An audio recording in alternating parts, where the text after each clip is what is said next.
اس لیے جو میں کہتا ہوں کہ جتنے بھی ہمارے فارن آفس وغیرہ ہے اس کے دو پہلو میں دیکھتا ہوں. ایک تو جو پہلو آپ اسٹیٹس کو جو بتاتے ہیں نا, وہ تو جو اسٹیٹس جو میٹر کرتے ہیں نا, روس, امریکہ وغیرہ وغیرہ, آپ کیا خیال ہے کہ ان کو نہیں پتہ؟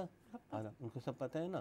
تو ان کو ضرور کریں, لیکن اس سے اتنا فرق نہیں پڑے گا, لیکن آپ کم نہ کریں, کرتے رہیں. جو اصل فرق پڑے گا ان سٹیٹس کو کہ اگر ان کے پبلک کو آپ اپنی طرف کر لیں. اور اس کی مثال میں ویتنام جنگ دیتا ہوں. ویتنام جنگ امریکہ لڑتی رہی اور جب پبلک ان کے خلاف ہوئی اس وقت وہ نکلنے لگے. یہی افغانستان میں بھی یہی ہوا تھا. بالکل صحیح کہہ رہے ہیں آپ, کیونکہ مجھے خود بھی یاد ہے.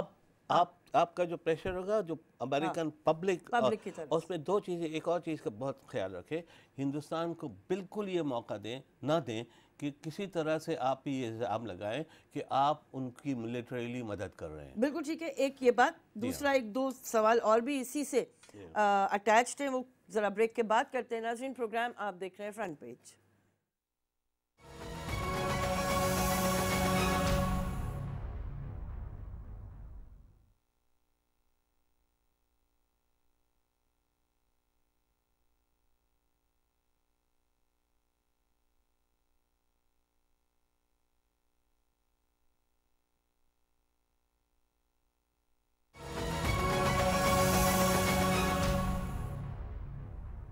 خوش آمدید ناظرین, پروگرام آپ دیکھ رہے ہیں فرنٹ پیج. ناظرین, ایک ہیومن رائٹس رپورٹ ہے جس کا عنوان ہے تشدد کے خدوخال جموں کشمیر میں بھارتی ریاست. اس رپورٹ کو انسانی حقوق کی تنظیموں کے اتحاد کولیشن آف سول سوسائٹیز نے تیار کیا 2 سال کے بعد. اور کچھ فیکٹس ہیں چھوٹے چھوٹے. مقبوضہ کشمیر میں ملٹری انٹیلیجنس کے 1781, انٹیلیجنس بیورو یا آئی بی کے 364 اور ریسرچ اینڈ انالیسز کے 556 اہلکار مختلف اضلاع میں 22 اضلاع میں سرگرم ہیں. جموں کشمیر کی اگر بات کریں, رپورٹ میں فوج, نیم فوجی اداروں اور پولیس کے 267 سینئر افسروں سمیت 272 اہلکاروں کو انسانیت کے مختلف جرائم میں ملوث قرار دیا گیا ہے. کشمیر میں اس وقت کہا جاتا ہے کہ 7 لاکھ بھارتی افواج موجود ہیں. اس میں پولیس اور نیم فوجی اہلکار جو ہیں ان کی تعداد تقریباً 2.5 لاکھ بتائی جاتی ہے. اسی رپورٹ کے مطابق 1080 حراستی ہلاکتوں میں 172 حراستی گمشدگیوں اور جنسی زیادتیوں کے دوران کے جو واقعات ہیں ان میں اضافہ دیکھا گیا. اور رپورٹ میں فوجی اور نیم فوجی اداروں اور پولیس کے 267 سینئر افسروں کے علاوہ 272 اہلکاروں کو انسانیت کے مختلف جرائم میں ملوث قرار دیا گیا ہے. یہ انٹرنیشنل رپورٹس پہ مبنی یہ سارے فیکٹس اینڈ فگرز ہیں, لیکن 2 سال پرانی یہ رپورٹ ہے, 2016 کی. تو ظاہر ہے کہ ابھی تک حالات بہتر نہیں ہوئے ہوں گے, ہو سکتا ہے مزید خراب ہوئے ہوں. آپ سے سوال میرا یہ تھا جمال صاحب, ابھی آپ نے افغان ایشو کا ذکر کیا تھا. جب سے پاکستان افغان ایشو میں اپنے آپ کو گھرا ہوا پاتا ہے, کشمیر کاز کو میری فیلنگ ہے کہ شاید اس سے بھی نقصان پہنچا ہے. کیوں؟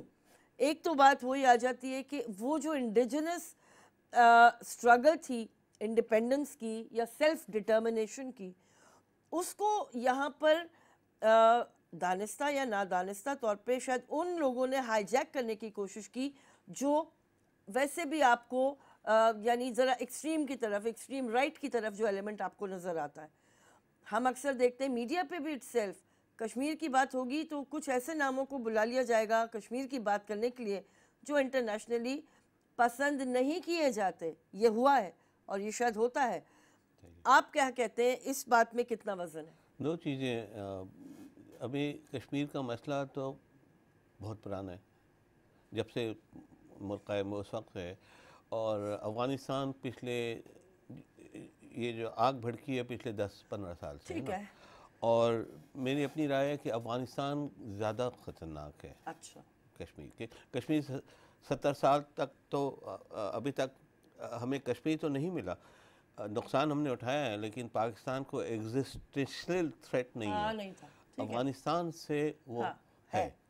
تو اگر ہمارے یہ ملٹری کی یا ہمارے لیڈرز کی فوکس افغانستان کی اب اس وقت زیادہ ہے تو میرے خیال سے وہ جائز ہے، میری اپنی اوپینین ہے۔ سیکنڈ، آپ بالکل صحیح کہہ رہی ہیں کہ اگر آپ 1989 اپرائزنگ دیکھ لیجئے، اس وقت ایکچول اپرائزنگ کشمیریوں کی تھی، ٹھیک ہے، لیکن چونکہ کچھ ہمارے جو ریلیجس رائٹس ایلیمنٹ وہاں چلے گئے تو اس سے دو نقصان ہوا۔ ایک تو انڈیا نے اس کو یہ بنا دیا، ایک دنیا کو کہہ دیا کہ دیکھو ہم پہ پھر یہ حملہ کر رہے ہیں، جیسے پراکسی وار کر رہے ہیں تھرو نان اسٹیٹ ایکٹرز، ہے نا، ایک یہ۔ اور دوسرا یہ جو نان اسٹیٹ ایکٹرز گئے تھے، جو بھی چاہے حکومت کے کہنے پہ گئے تھے یا حکومت کی غلطی سے گئے تھے یا حکومت کی کوشش کرنے کے باوجود گئے تھے، اس بحث میں ابھی نہیں جاؤں گا، لیکن انہوں نے جو کشمیریوں پہ جس قسم کا اسلام لانے کی کوشش کی وہ بہت کشمیریوں کی اپنی اسلام کی سمجھ سے بہت مختلف، اس لیے وہ تقریباً فیل ہو گئی۔ اس وقت بھی ہمیں اس کا بہت خیال کرنا چاہیے کہ اگر یہ ہم کریں گے، یہ جو ابھی اپرائزنگ ہوئی ہے، اور اگر اپرائزنگ پہ یہ ہندوستان ہم پہ ڈالنے یہ ہم پہ الزام ڈالنے سے اگر وہ ڈالنے پہ ناکام ہو جاتا ہے، اور بہت ضروری ہے ناٹ دی ویسٹرن پبلک، میں تو کہتا ہوں انڈین پبلک۔ اور آپ دیکھیے جب ہمارے پرائم منسٹر عمران خان نے جب انڈین جرنلسٹ سے بات کی تھی تو انہوں نے بڑے پرووکیٹو سوال کیے تھے کہ لیکن عمران خان، پرائم منسٹر عمران خان نے بہت سنجیدگی سے اور بغیر انہیں بھڑکائے جواب دیا تھا، اس وجہ سے ان پہ تنقید بھی آئی۔ لیکن میں کہتا ہوں کہ ہمیشہ جب بھی ایک انگریزی کی کہاوت ہے، you can not antagonize and convince at the same time. اور اگر میں آپ سے بات کروں میرا مقصد کیا ہے، اگر میرا مقصد آپ کو کنونس کرنا ہے تو میں ایک ایسی بات نہ کہوں جس سے آپ میری سچ بات کو بھی بھول جائیں، تو میرے خیال سے that was a correct strategy میری طرف سے۔ ٹھیک ہے، بہت شکریہ، بڑی جلدی وقت گزرا، بہت ساری باتیں ہم شاید نہیں کر پائے، اور نیکسٹ ٹائم جب ہماری آپ سے ملاقات ہوگی جمال صاحب تو پھر ان ڈیپتھ کوشش کریں گے کچھ نئی باتیں کرنے کی۔ ناظرین، ہماری کاوش رہتی ہے، کوشش رہتی ہے کہ آپ کے سامنے جو بھی موضوع آئے وہ ذرا بھرپور طریقے سے اس پہ بات کی جا سکے۔ اجازت دیجیے گا، خیال رکھیے گا، اللہ حافظ۔